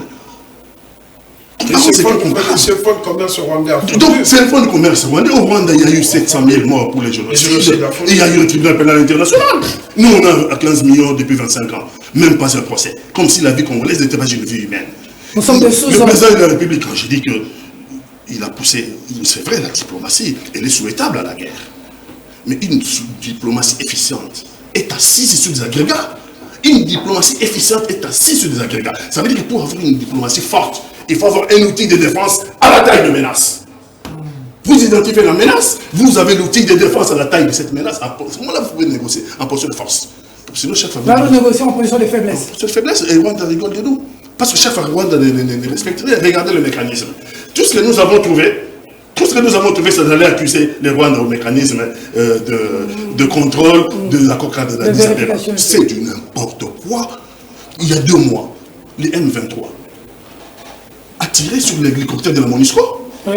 En tuant, oui, casque bleu. Oui, casque bleu. Les mécanismes des accords d'Addis Abeba ont fait des enquêtes, ont trouvé que c'était les M23 qui avaient tiré. Qu'est-ce que la communauté a fait? Rien n'a changé. Rien n'a changé. Ça veut dire que nous devons d'abord... On doit arrêter de nous plaindre, de pleurer. Il faut arrêter. Nous devons mettre en place un outil de défense à la taille de menace. Est-ce que nous sommes en mesure de nous battre avec le Rwandais? Nous sommes en mesure de mettre en place un outil de défense à la taille de menace. Nous avons identifié la menace immédiate et la menace et les diverses menaces à venir. C'est à nous de construire l'outil de défense à la taille de menace. Et nous regardons l'Ukraine. Il n'y a pas de vie sans nation, mes frères. Il n'y a pas de vie sans nation. Les autres ne peuvent pas concevoir notre mort. Et nous ici, consentir que oui, nous acceptons. Et on réfléchit et nous devons être balkanisés. On réfléchit. Je dis non. Nous sommes capables de mettre en échec ces calculs-là. Nous sommes capables, si nous le voulons. D'accord. J'entrerai mon séminaire pour Merci, M. Peter. Je voulais, avant de répondre à votre question, revenir sur certains éléments que mes frères ont eu à dire ici. Premièrement, lorsque je parle de Frédéric de Klerk et de Mandela, je ne parle pas d'une comparaison sur le nombre de morts. Ce serait hystérique de ma part de comparer le nombre de morts que l'apartheid a eu à causer et les guerres en RDC. Ça n'a rien à voir. C'est dans le sens de l'approche. L'approche en vue d'obtenir un résultat qui est la paix et la collaboration. C'est dans ce sens que j'ai donné cet exemple. J'ai aussi entendu ici, mon frère a dit qu'il y a eu une distraction générale. Oui, il y a eu une distraction générale, mais ça ne vaut pas la peine de citer l'Assemblée nationale et le Sénat en ce qui concerne la Cour constitutionnelle. Le débat démocratique, il se situe à quel niveau? Il se situe justement dans des échanges épistolaires, d'idées, de contrariétés, mais qui restent dans les règles prévues par les lois. Voilà. Donc, lorsque le président de l'Assemblée nationale et celui du Sénat discutent sur l'approche et les choix qui doivent être portés sur le prochain remplaçant du juge qui est décédé, perd son âme, ce n'est pas une distraction, c'est des approches démocratiques. On ne va pas interdire pendant que ça tire à l'Est que nous soyons ici en train de discuter. Ça n'empêche pas que maintenant on est en train de discuter ici que la chaîne de dépenses fonctionne. Ça n'empêche pas pendant qu'on discute ici que les avions décollent, que la RVA recense les avions qui survolent notre État. On n'est pas dans une situation. Donc il faut comprendre, on est dans une situation. Qui demande une attention particulière. On est dans une situation particulière. Oui. Mais qui ne peut pas empêcher le bon fonctionnement des institutions. Il faut faire un distinguo. D'accord. Maintenant, lorsque vous dites que notre armée est infiltrée, je ne partage pas cet avis. Notre armée n'est pas du tout infiltrée. Non. Notre armée a un problème. Avec tous ces officiers. Notre armée a un problème. Mais écoutez, les brassages ont eu lieu, certes. Il y a des mauvais éléments, oui. Mais ça ne signifie pas que tous ceux qui ont été dans les anciennes rébellions sont des mauvais éléments. Nous avons un bon général, commissaire général ici de la police nationale congolaise. C'est un ancien MLC, le général Amouli. Ne fait-il pas bien un bon travail ici à la tête de la police nationale congolaise? Donc il faut bien faire le distinguo. Ceux qui posent souvent problème, on dit qu'ils sont du CNDP. Non, écoutez, il ne faut pas aller dans des généralistes comme ça. Il ne faut pas aller dans les généralistes. Il ne faut pas aller dans les généralités. Il ne faut pas aller dans les généralités. Nous sommes des responsables ici. Ce qu'on dit, il faut qu'on fasse très attention parce qu'il s'agit de nos hommes de troupe. Mais même le président de la République. Attendez, M. Peter, s'il vous plaît. À l'égard de l'armée. Vous avez dit ici, M. Peter, qu'est-ce qui nous empêche de faire la guerre contre le Rwanda? Mais écoutez, un État ne réagit pas sur base des vues d'esprit et sur base des réactions. C'est vrai, en tant que national, vous avez cette envie que finalement on en finisse. Oui, nous tous on a cette envie. Mais l'État ne réagit pas comme ça. L'État réagit comment? Il y a des plateformes où la RDC est inscrite et où il y a des processus prévus en vue d'aller vers l'escalade ou le désescalade. Pati Katanga n'est pas d'accord. Hein? Bah écoutez, Pati Katanga et du Maï Maï. Les Maï Maï aujourd'hui, ils ont leur façon de voir les choses. Mais les nations modernes évoluent d'une autre manière aussi. 15 minutes. Si nous condamnons aujourd'hui les États-Unis pour l'attaque sur l'Irak, c'est puisqu'ils ont brûlé l'étape que nous, les nations modernes, nous nous sommes fixés. C'est-à-dire, il fallait l'accompagnement des Nations Unies. Pendant ce temps, les gens... Donc, vous n'allez pas... Mais écoutez, il faut respecter les accords que nous signons. Nous avons eu un accord, cadre d'Addis Abeba, que notre pays a signé. Ce n'est pas au président de la République, parce que Peter le demande avec son air qui en a marre du Rwanda, de lancer la guerre. Il y a un processus.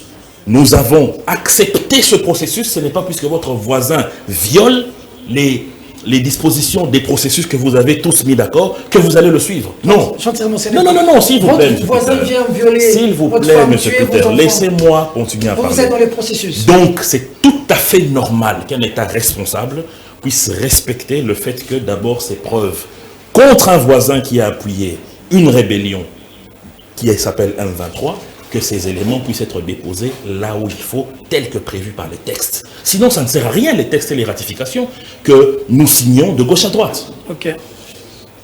Ici, mon cher ami, c'est vrai, je sais que c'est sous l'émotion, c'est la colère que nous tous nous partageons, il a dit que non. Lorsqu'un Rwandais parle, c'est 100 phrases de mensonges ou 80. Je comprends cette colère. Je comprends cette colère. C'est le Rwandais. Mais je pense que nous, en tant que peuple, nous avons des bonnes relations avec les Rwandais. Il y a des personnalités au sein du gouvernement rwandais, au sein de l'appareil militaire et sécuritaire rwandais, qui ne sont pas en phase avec notre pays. Mais entre les Rwandais et les Congolais, il n'y a aucun problème. Donc je ne veux pas ici cautionner que l'on dise que les Rwandais en général sont des menteurs. Je ne partagerai pas ça.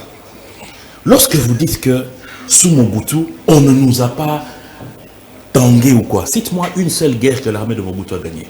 Seule. Cite-moi une seule. Vous dites seule? Je vous dis, cite-moi une seule. Non, une bonne armée gagne seule sa guerre. Cite-moi une seule. Il n'y en a pas. À chaque fois Mobutu. Citez. Je peux te dire. Je vous en prie. Non, je ne réponds pas aux questions. Je vous en prie. C'est entre vous. D'accord. Citez. L'armée de Mobutu, je vais commencer bataille par bataille. Hein. L'armée de Mobutu a été au nord du Tchad, dans les Tibestis, dans Afaya-Large. Nous parlons de notre pays. Nous ne parlons pas des 180 commandos zaïrois qui sont partis au Tchad. Non. Nous parlons des guerres, mais nous parlons de notre pays. Il avait une armée et une armée debout qui était capable d'aller se battre au Tchad. Qui était au Biafra. Je pense que M. Katanga va me perdre dans mon raisonnement qui est très logique. Lorsque je vais conclure, il va comprendre. D'accord. L'armée de Mobutu n'a gagné aucune guerre ici. Elle a à chaque fois été accompagnée des forces extérieures. Ce Mobutu n'était pas humilié comme aujourd'hui. S'il vous plaît, M. Peter. Qu'est-ce qui a fait la faiblesse de l'armée de Mobutu? Qui a fait qu'à chaque fois la France vienne l'aider, les Marocains viennent l'aider, les Nations Unies viennent l'aider? C'est le clientélisme qui a toujours gangréné notre armée jusqu'à aujourd'hui. Qu'est-ce qui a fait la faiblesse de l'armée de Mobutu? Lorsque les généraux Mbunza avaient le vent en poupe, c'est tous les officiers, sous-officiers Mbunza qui montaient. Les autres étaient mis de côté.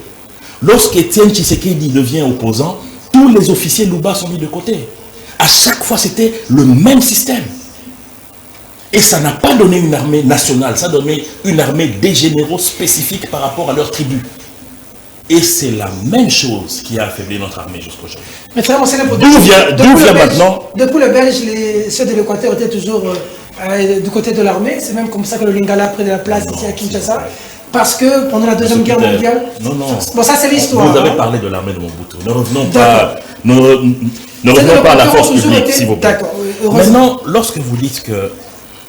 Où est la distraction, où est la responsabilité de l'homme congolais? Mais sa responsabilité, elle est visible. Laquelle? Elle est visible par rapport à un seul élément, mon cher ami.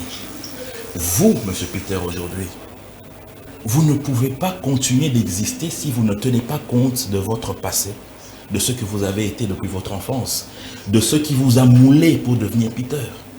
Nous oublions souvent, à cause de certains souverainistes qui, pendant la période de colonisation, ont été étudiés en Belgique, en France, ont été brimés par les Blancs, sont venus ici avec un discours que nous pouvons tout faire tout seuls, oubliant la genèse de notre pays. Mon frère l'a si bien dit. Comment est née la République démocratique du Congo? Des intérêts convergents de quelques individus qui ont associé les nations. Si demain nous voulons mettre fin à tout ça, maintenons en compte une seule chose. Lorsqu'on parle de notre intérêt, tenons compte des intérêts de ces gens-là. C'est ce qui nous a toujours manqué. Ça veut dire qu'aujourd'hui... Mais je vous ai dit ici, mon frère a parlé de la jeunesse de notre pays. Je ne vous parle pas du Rwanda. Le Rwanda n'a jamais... Le Rwanda n'a rien à voir avec l'existence de notre pays. Je vous dis, il faut qu'on se dise une chose. Nous sommes devenus la République démocratique du Congo par une histoire. Cette histoire tient en compte la Belgique, l'Allemagne, l'Angleterre, les États-Unis, la France. Nous ne pouvons pas continuer à évoluer sans tenir compte des intérêts de ces partenaires. Question de relance, Jean-Pierre Moussel. Alors, il faut que Ah. nos souverainistes, Oui. dont un ici à ma gauche, Le Mali a coupé avec la France. Le Mali vient de couper avec la France. Et le Mali va bien. Arrêtez, ça c'est sous les propagandistes. Hein. Ça c'est la propagande du Rwanda. Vous allez faire la propagande du Rwanda. mais qui a cité le Rwanda ici? Le partage de richesse. Qu'est-ce que le Rwanda ici? Qu'est-ce que le Rwanda ici? C'est 15 millions de morts. Qu'est-ce que le Rwanda ici? Qui a tenu compte Mais de c'est pas nous? 15 possible. millions de morts. Je parle, vous ne m'écoutez même pas. Non, à Sourdine. Ah non. Alors, si vous parlez des procès d'intention, gardez-les pour vous. Moi, je suis J'ai scientifique. lu en Sourdine. Non, vous n'avez pas lu. Vous avez imaginé et vous emmenez votre vue d'esprit dans le débat. C'est mesquin. Nous pouvons exister Moi, par je vous nous-mêmes, dis, s'il vous Thierry. plaît, nous ne pouvons pas exister par Je nous-mêmes. suis sûr que nous pouvons exister. Nous sommes obligés, De dans manière le monde tolérante. d'aujourd'hui, Tolérance. Allez-y, d'évoluer c'est bon, c'est avec tout le monde. Oui. Nous sommes obligés d'évoluer avec tout le monde. Cette histoire de vase clos que les souverainistes qui ont connu des brimades des Blancs là, à l'époque de la colonisation, ils doivent oublier ça. Les Lumumba. Nous devons nous émanciper. D'accord. Allez. Ça devient vraiment intéressant. Allez-y, vous Ça devient vraiment intéressant. Non. Il y a des choses qu'il ne faut pas faire passer. Sincèrement. Moi, je voudrais que les souverainistes prennent la responsabilité. Ok. Aucun État au monde n'a été prospère si jamais il n'y a pas eu une autodétermination. Exact. Oui, mais pas des Aucun souverainistes. étranger ne peut faire le développement des Les visionnaires, oui. Pas des souverainistes. S'ils ont construit un État qu'ils ont fragilisé, notre rôle, c'est de restaurer un État non fragilisé. Ok. Un État qui ne tient pas compte de ce qu'a été la stratégie montée par des étrangers. Jamais l'étranger peut être au service des autochtones, non. Non. Et c'est comme ça que l'Afrique est malade. En recrutant le petit roi Télin par-ci, par-là, pour être au service, pour parler à leur place, pour montrer qu'ils doivent jouir de leurs richesses et venir chez nous jouir de nos richesses. Ah, il faut que ça s'arrête. Et donc, si nous voulons vraiment nous en sortir, il faut restaurer notre immunité pour que nous soyons résistants vis-à-vis de ces gens qui nous ont infantilisés pendant plusieurs années, où nous n'avons pas réfléchi pour transformer nos matières, pour transformer nos richesses, pour jouir de nos richesses. Il faut que ça s'arrête. Il faut donc changer d'échelle. Si vous voulez monter sur un arbre, vous avez utilisé un escalier. Ça ne marche pas. 80 ans de colonisation, 62 ans d'indépendance. Ça ne marche pas. Changez d'échelle. Ça veut dire Ça veut dire ouvrez-vous aux autres. Ça veut dire il faut sortir. On a vu. Excusez-moi, je vous ai écouté. Il faut sortir de l'approche eurocentrique. de mort. Ok. L'approche eurocentrique, S'il vous plaît. l'approche eurocentrique, elle est fondamentalement la rentabilité externe. C'est ce qui fait qu'aujourd'hui, on est en train de picoter. Et d'ailleurs, Thierry, comme Patti l'ont dit très clairement, nos richesses. Nous sommes victimes de nos richesses.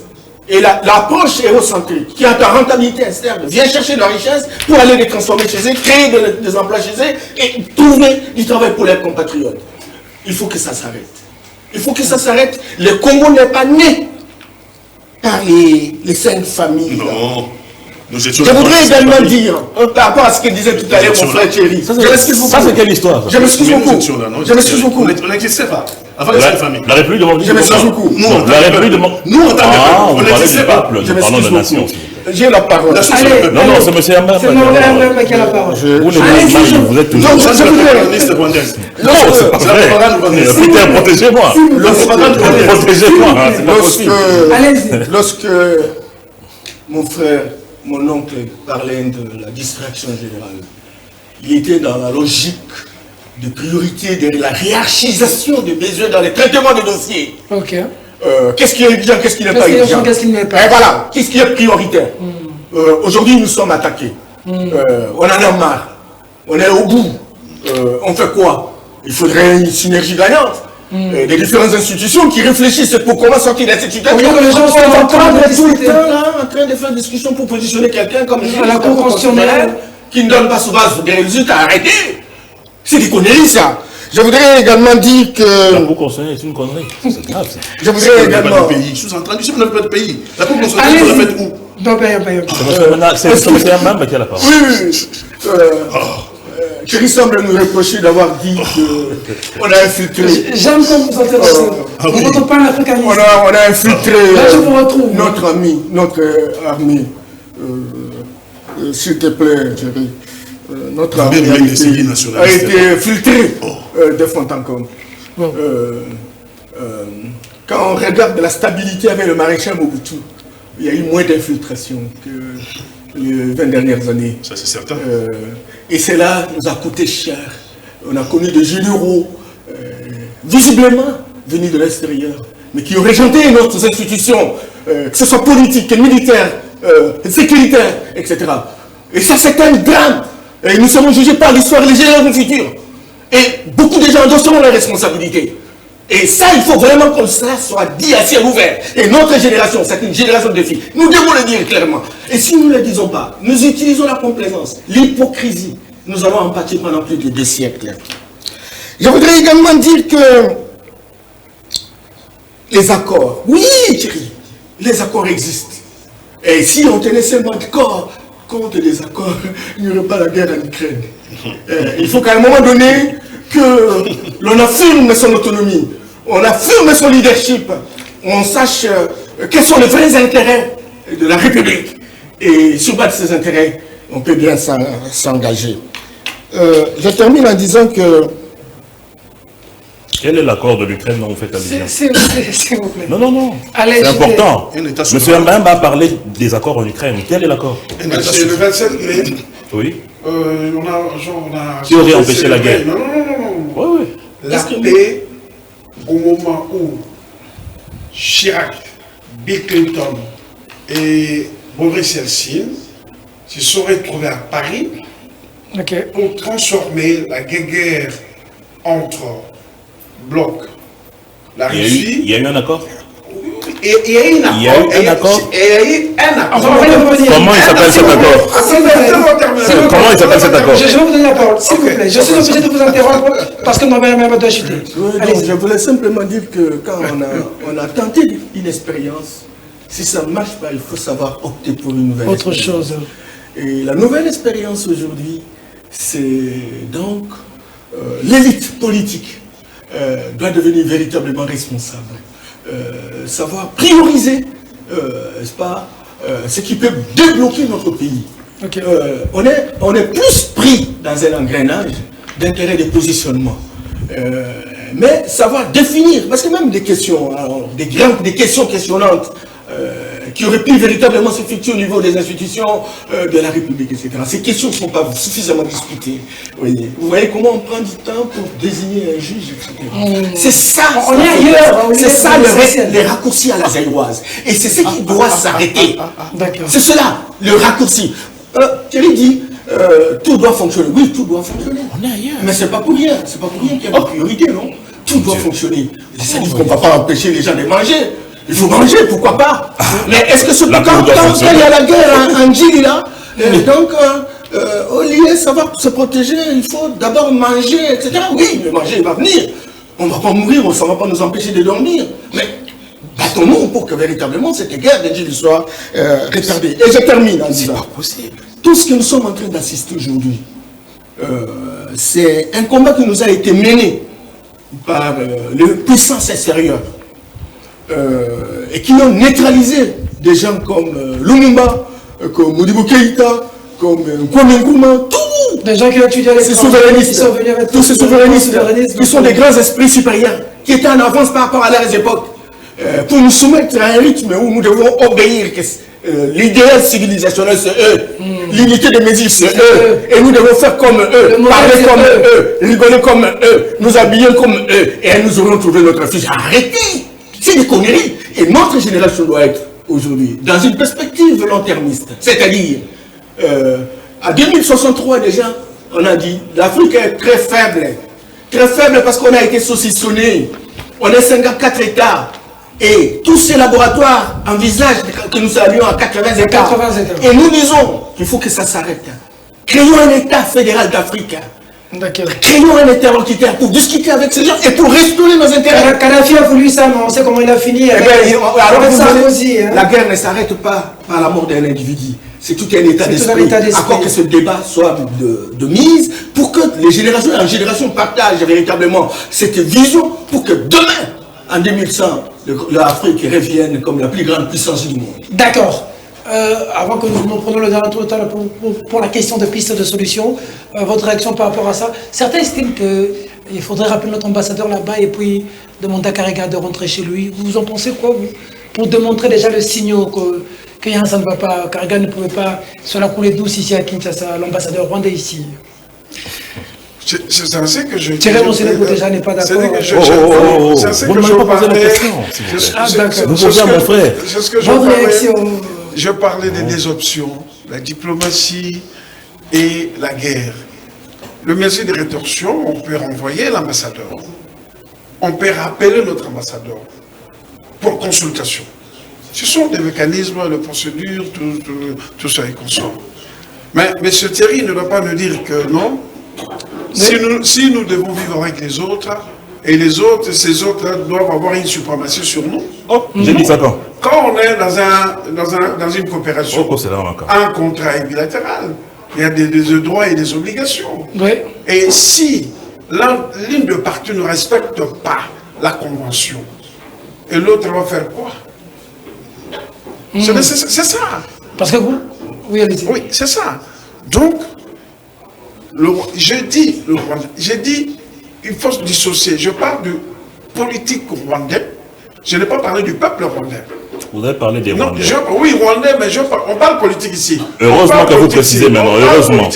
Et je cite une personnalité. Heureusement que vous précisez. Le Premier ministre Faustin Twagira Mungu. Donc, j'ai cité et je sais de quoi je parle. Heureusement que vous précisez. Je sais de quoi je parle. Aujourd'hui, on a trouvé les oublis de marques. Le Rwanda avait acheté. Le Rwanda, qu'est-ce qu'il a dit? Il a nié. C'est un mensonge. Je sais qu'il n'avouera pas, mais c'est dans le système. Les génocides, nous savons. Le pays le plus formidable qui puisse exister en termes linguistiques et spatial, c'est le Rwanda. Il n'y a pas une limitation territoriale entre l'espace, entre le Hutu, le Tutsi et le Twa. Ils vivent ensemble. Ils n'ont qu'une seule langue. Allez-y comprendre que ces gens puissent avoir un génocide chez eux. Moi, Faustin a dit, pour avoir le pouvoir, il faut abattre l'appareil de président Abiyarimana.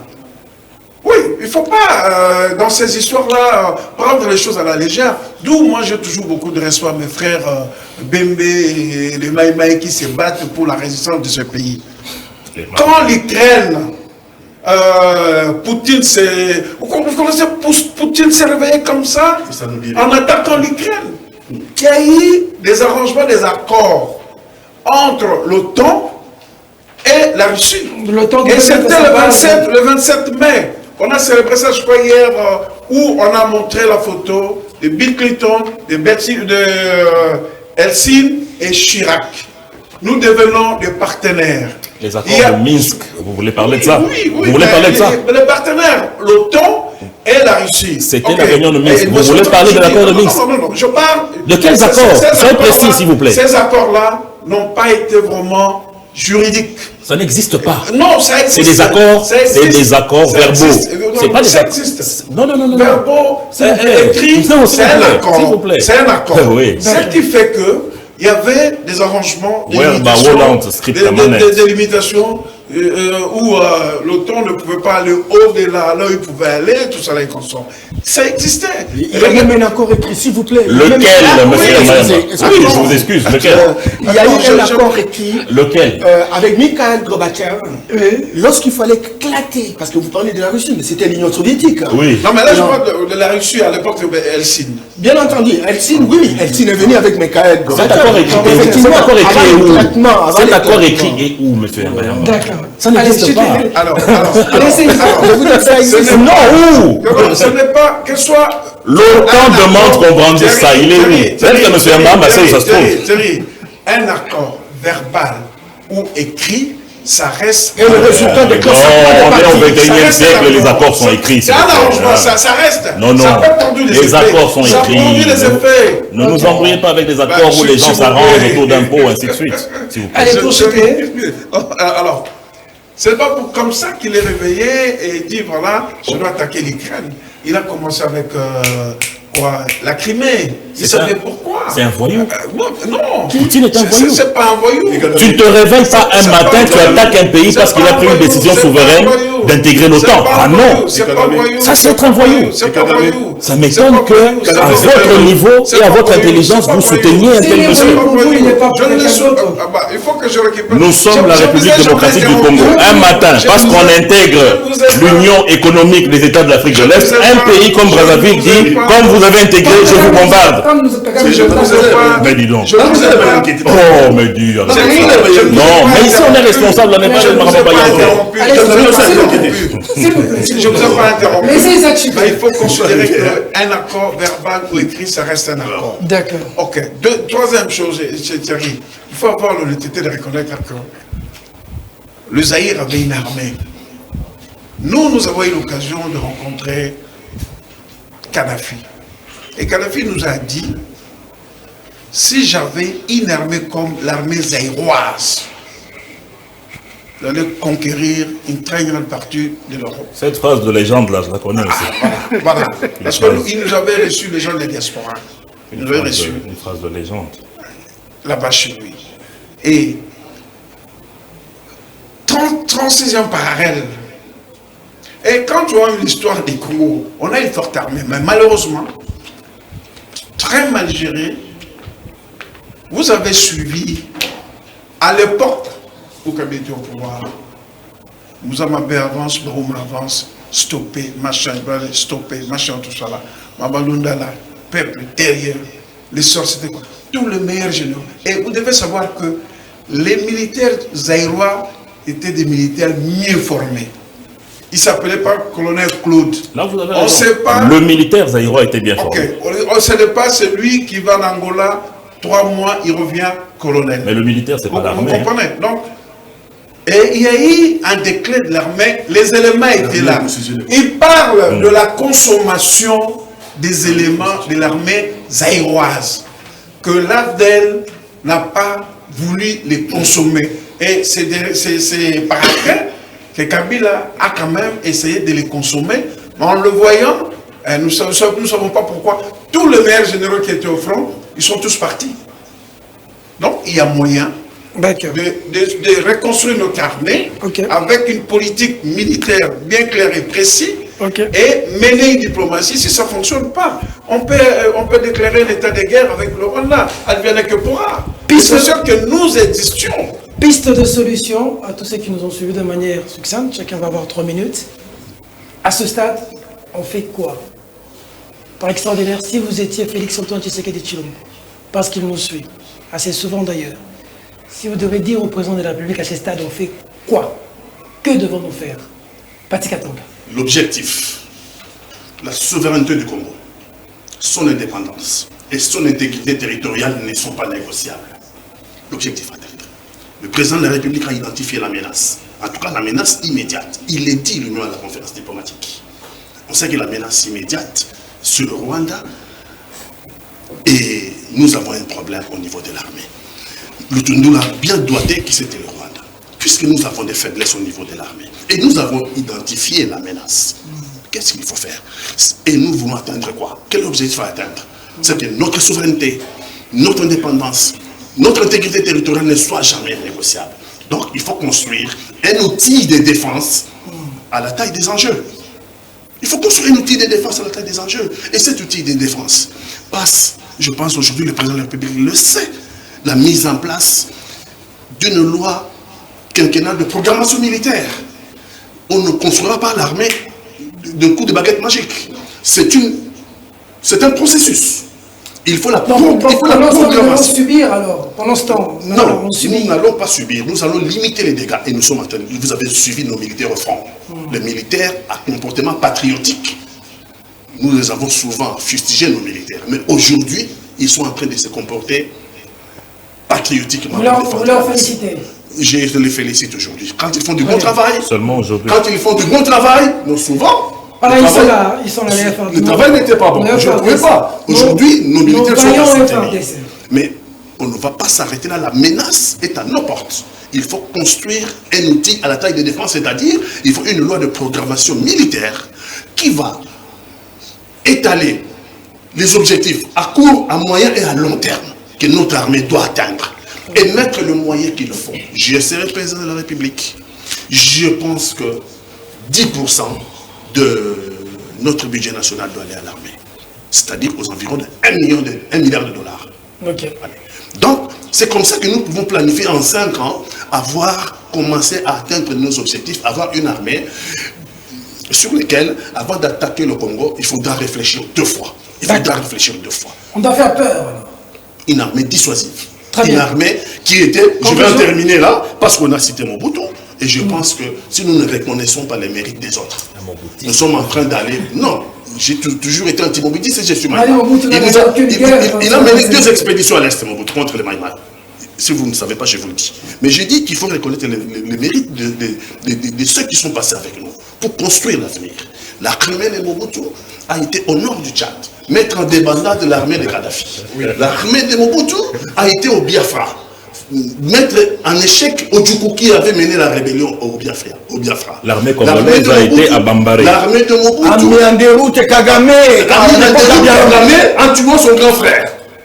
Hein? L'armée de Mobutu a été en Centrafrique. Je vous ai demandé. L'armée de Mobutu a été en Angola. Quelle guerre ici. Mais rappelez-moi, ici, donc nous devons reconnaître les mérites des uns pour pouvoir construire demain. Et ici, vous avez gagné combien? Donc l'armée d'aujourd'hui, si on peut saluer les actes de notre armée d'aujourd'hui, il convient qu'il faut une loi de programmation militaire pour mettre notre armée à disposition de pouvoir défendre notre souveraineté, notre indépendance et notre territoire territorial. Monsieur Isaac, votre piste de solution? Plus de solutions, le président doit déployer une forte diplomatie au niveau... Ça ne suffit pas à ce qu'il a déjà fait. Hein. Non, au niveau national, au niveau international, l'Union européenne, les Nations Unies, tout cela est consort. Et puis, il y a encore des anciens ex-phares qui étaient jeunes, qui sont encore... On peut encore les utiliser. Le rappeler. Et moi, je pense que... Ex-phase. Pardon? Ex-phase. Ex-phase. Ils sont encore... Il y a d'autres qui sont encore là. Et ils ont même demandé si le président de la République pouvait les appeler. Ils connaissent aussi les terrains. Il y a certains généraux qui étaient remis à la retraite, connaissent mieux les terrains que certains qui sont encore en fonction et qui n'ont pas de régiment, n'ont pas de troupes, n'ont rien du tout. Et troisième chose, je pense que nous devons changer la mentalité. Nous devons aujourd'hui, tout enfant qui termine l'école secondaire, qui peut faire 2 ans de l'armée. De l'armée. Ah bah oui, être réserviste et puis il peut poursuivre. Ah oui, il peut être réserviste parce que nous avons un problème d'effectifs. Alors maintenant, ça peut être obligatoire, mais dans des conditions où un enfant qui quitte l'école de l'humanité, qui va en formation militaire, et après, il ressort, il paye. Il y a d'autres. À l'époque où vous avez mis les universitaires dans l'armée, il y a certains qui sont restés. Ils avaient pris goût. Ils étaient restés, ils sont devenus des officiers militaires. Donc ça aussi, c'est important. Et en conclusion, je crois que mon frère avait cité, il y a des gens qui se battent au niveau des institutions. Vous vous rendez compte, un type comme Denis Mukwege, qui a toujours réclamé... Le prix Nobel de la paix. Qui a toujours réclamé le rapport mapping, qui a toujours dit Mais ce monsieur, quand il rentre ici, il est taquin. Quand il a pris son prix, son prix Nobel de la paix, il n'a jamais été honoré. Ce qui est grave. Alors que ce type se bat des institutions à l'institution pour qu'il y ait un tribunal pénal international pour le massacre au Congo. Et ces gars doivent être accompagnés. Et je pense, avec cette histoire, ils ne dorment pas. Ils mènent aussi cette diplomatie informelle parce que l'ennemi est identifié. L'instrumentalisation. Nous avons des généraux qui ont été à la Cour pénale internationale. Un général congolais. Mais qui se défend en Kinyarwanda. Alors, quand vous dites qu'il y a eu des infiltrés, ils sont nombreux. Donc, il faut à un moment donné, il faut faire un peu de nettoyage. Je ne peux ne pas dire une purge, mais le nettoyage au niveau de notre armée. De notre armée. Voilà, purge. Clin d'œil au docteur Denis Mukwege, une valeur de mon pays, le seul prix Nobel congolais, à qui je fais un clin d'œil avec toute l'équipe. J'ai réalisé une très grande émission. Tu sais qu'il a fait quelque chose pour lui, mais tiens, quand il a obtenu son prix de la paix, là, mon cher ami, c'était un honneur d'abord pour la RDC. Un honneur pour la RDC. Il y en a combien en Afrique? Je crois qu'il n'y en a que 3. Je crois qu'il n'y en a que 3. Le Sonika, Madame la Kenyenne, et puis Mukwege. D'accord. Voilà. Thierry Monsenepo, piste de solution. Et puis rebondissement sur ce qui a été dit ici. D'abord, je pense que c'est avec beaucoup de passion et d'un air magistral que M. Yamba a parlé. Ah, mais les souverainistes. Non, s'il vous plaît. Il y a 3. Je n'ai jamais dit que nous allons prendre, s'il vous plaît, je n'ai jamais dit que nous allons prendre nos avenues, donner ça à des Belges ou à des Français. Mais si le Français, le Belge a besoin de notre lithium, discutons avec lui. Parlons de nos intérêts directement. C'est de ça dont je parle. Les souverainistes, ils font quoi? Et ils font le contraire de ce que je viens de dire. Ils sont à la base de beaucoup de déstabilisation ici. Ce dont nous avons besoin, M. Peter, ce sont des visionnaires. Il y a une différence. La vision, c'est ce qu'avait George Washington. La vision, c'est ce qu'avait Nelson Mandela. Je ne citerai que celui-là. Parce qu'il n'a pas été un souverainiste aveugle. Il a été un visionnaire. Ici, il a compris, s'il vous plaît, M. Peter, il a compris que l'adjudication des efforts entre, d'une part, les Boers et les Afrikaners, les Anglais, les Zoulous, les Xhosa, les Boshiman, allait faire de l'Afrique du Sud cette nation arc-en-ciel, en tenant compte non seulement des intérêts des Zoulous, mais aussi des intérêts des autres. C'est ce que j'ai dit. Mais M. Yambayamba, non, ça n'a rien à voir. Ça n'a rien à voir avec ça. Quand vous parlez de moi... Lorsque nous parlons français, nous parlons français. Je n'ai jamais dit que notre armée n'a pas été infiltrée. Elle a été infiltrée. Mais elle n'est pas infiltrée maintenant. D'où les félicitations rares qui peuvent sortir de M. Katanga sont sorties aujourd'hui. Parce que cette armée que nous avons cherchée, elle est en construction maintenant. Elle est en construction maintenant. Ce n'est pas pour rien qu'elle a gagné 10 bonnes places dans les armées africaines. Qu'est-ce qu'il faut faire? Mais il ne faut pas mettre un trait d'union à la nation. Moi, ça m'écoeure que des responsables disent qu'il ne faille pas choisir la Cour constitutionnelle comme si la Cour constitutionnelle c'était une chambrette. Et qu'il ne faille pas faire une mise en place là-bas. Parce qu'on est en guerre. Mais attendez, l'État continue de fonctionner. S'il vous plaît. Non, je n'ai pas parlé de vous. Maintenant, qu'est-ce qu'il faut faire? Premièrement, il faut que le président de la République, finalement, crée un collège de défense et de stratégie. Qui sera composé de qui? Mon frère a parlé de quelque chose de très essentiel. Aujourd'hui, nous avons des généraux qui sont des bons tacticiens de guerre. Je citerai le général Nabiola, qui fait partie de ceux qui ont déstabilisé les forces négatives dans l'est de notre pays. Mais qui aujourd'hui est en retraite, mais qui peut servir? Le général comme Oleko, Jean de Dieu, c'est des personnalités aujourd'hui qui peuvent donner des idées en ce qui concerne la construction de la sécurité, Olenga, Kaloumé et ainsi de suite. On peut les recruter dans cette grande école de stratégie pour qu'ils puissent appuyer les idées, les stratégies, les réformes et ainsi de suite au sein de notre armée, puisqu'étant retraités, ils peuvent servir la nation dans ce sens. Le général John Lumbi aussi. Deuxièmement, il faut changer de paradigme. Oui, bien sûr, après le feuilleton de la justice. Il faut qu'on change de paradigme. Nous devons, aujourd'hui que nous avons des preuves de l'implication du Rwanda dans cette déstabilisation, cesser de parler de rébellion. Il faut que le gouvernement adopte le narratif d'une agression. Pure et simple. Donc, M. Katanga m'a mal compris lorsqu'il me traite de pro je ne sais quoi. Lorsque nous parlons des efforts diplomatiques, il faut aussi que ces efforts soient orientés vers le fait de lever ce problème que nous avons sur les achats des armes. Nous ne pouvons pas continuer à être sous embargo et être autant menacés. Ce n'est pas sérieux, ce n'est pas normal. Votre conclusion? Je voudrais saluer Thierry, dont j'apprécie l'évolution. Non, ça n'a rien à voir. Le vieux Norbert, c'est un grand acteur de développement. Un grand acteur. J'apprécie son évolution et c'est tout. Mais je voudrais quand même faire remarquer que la souveraineté est différente de l'autarcie. Non.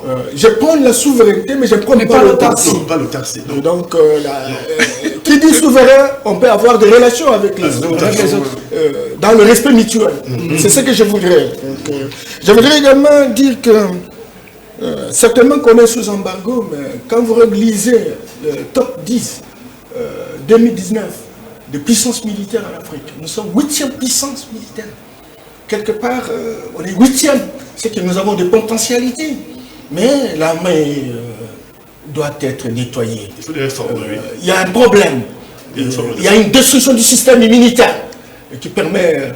Thierry va encore dire que j'ai crié. Je voudrais également... Moi j'aime beaucoup. Je voudrais également dire que nous sommes dans une perspective de création des États-Unis en Afrique. Thierry, j'ai beaucoup aimé quand tu as utilisé le concept de paradigme. Le paradigme qui est le nôtre aujourd'hui, il est fondamentalement occidental. Et ce paradigme n'a pas donné de solution. Ça n'a pas marché. Ça n'a pas marché. On doit trouver quelque chose d'autre. Il faut un paradigme afrocentrique. Il faut lui donner un contenu. Où nous affirmons véritablement notre autonomie. Donc il faut le créer alors, c'est pas. Il faut le créer. Et on y réfléchit. Et c'est là justement que la responsabilité incombe aux journalistes, aux chercheurs, aux politiques, etc. pour qu'on arrive véritablement à construire un paradigme qui nous permet d'affirmer notre autonomie. Je voudrais également dire et demander au président de la République, il y a des gens qui sont morts dans ce pays, en fait, pour le compte général. J'ai suivi quand vous parlez de Général Maïlé. Vous savez dans quelles conditions Général Maïlé est mort? Moi, je ne suis pas l'africaniste, je suis spiritualiste. Je suis conscient que ceux qui ont fait du bien sur la terre des hommes vivront dans l'éternité. Et là où ils sont, dans le monde invisible, ils sont en train de nous regarder. Il faut reconnaître certaines personnes. Comment quelqu'un qui est mort sur les champs de bataille pour maintenir le calme et la sérénité dans cette ville de Kinshasa, comme Général Maïlé, on n'en parle même pas. Oui, il faut le rétablir. On n'en parle même pas. Et il n'y a pas que Général Maïlé. Nous avons connu des militaires. À l'époque, au Katanga, là, on a parlé des serpents des rages. Ikuku. Tous ces gens-là méritent respect, considération. Il faut toute une journée qu'on reconnaisse ces gens. Qu'on a oublié, qu'on a ignoré. J'étais en Éthiopie. À Addis Abeba, on m'a montré nos militaires qui sont morts dans les guerres de Sayo, etc. Quand est-ce qu'on reconnaît ces gens? Et je vous dis en toute sincérité que quand on ne reconnaît pas l'invisible, le visible n'aura jamais d'effet. Il faut construire une passerelle. Tous ces gens-là réclament d'être véritablement honorés. Ils sont morts pour la cause du pays, de la République. C'est un discours de gourou. Donc, il va falloir que... Alors, pour terminer... Parce que le journal pour terminer, la situation que nous vivons nécessite une analyse contextuelle et cette analyse doit nous pousser à la recherche des vrais alliés. Qui sont nos alliés par rapport à cette situation? Est-ce que nous faisons un effort pour construire une synergie avec ces alliés? Ça, on en a besoin, que ce soit au niveau de l'Afrique, que ce soit au niveau international. Et si nous identifions ces alliés, nous sommes capables de dégonfler les tensions, de dramatiser les relations à l'Est de la République. Merci beaucoup. C'était un plaisir pour moi de vous recevoir sur ce plateau. Je crois que c'est un numéro, mais ce n'est pas le dernier numéro. On en fera plusieurs sur divers domaines. Aujourd'hui, c'était sur la situation de l'Est. Et à tous les jeunes qui nous suivent, qu'on ne vous dise pas qu'on est faible, même si on est dans des périodes difficiles, mais il y a eu des moments de gloire aussi dans ce pays. Quand vous voyez Sayo, Birmanie, Éthiopie, en fait, aujourd'hui Éthiopie, c'est l'ancienne Abyssinie. C'est là où nos militaires, la force publique, ont eu de victoires. Sayo, en Éthiopie, en Birmanie, nos militaires étaient là pour soigner. Et donc c'est comme Place Victoire, quand vous voyez le rond-point Victoire, c'est la Place Victoire, là où nous avons engrangé toutes ces victoires, on est venu se réjouir dans le pays. Donc, rond-point force publique, voilà. Donc c'est... Et le Lingala a pris de la place parce qu'après la Deuxième Guerre mondiale, les militaires qui avaient gagné étaient venus et s'est lancé des mots Lingala ici à Kinshasa, parce qu'à l'époque, Léopoldville, on parlait plus le Kikongo. C'est comme ça que pour être Nathan, il fallait commencer à parler le Lingala pour imiter ces Équatoriens qui parlaient le Lingala jusqu'à ce que le Lingala prenne de la place. Donc on n'est pas moindre, on n'est pas petit, mais il faudrait que nous puissions nous organiser pour bouter hors ces agresseurs. Comme Thierry Monsenepo a dit, c'est une agression aujourd'hui. Nous sommes agressés par le Rwanda. Il y va de soi qu'on doit prendre des mesures qui s'imposent. Tout notre soutien au FARDC de la République démocratique du Congo. Nous sommes de cœur avec vous. Battez-vous, défendez la nation derrière le chef de l'État, Félix-Antoine Tshisekedi Tshilombo. Mesdames, Mesdemoiselles et Messieurs, cette émission est terminée. Au revoir. Thierry Tony Morange.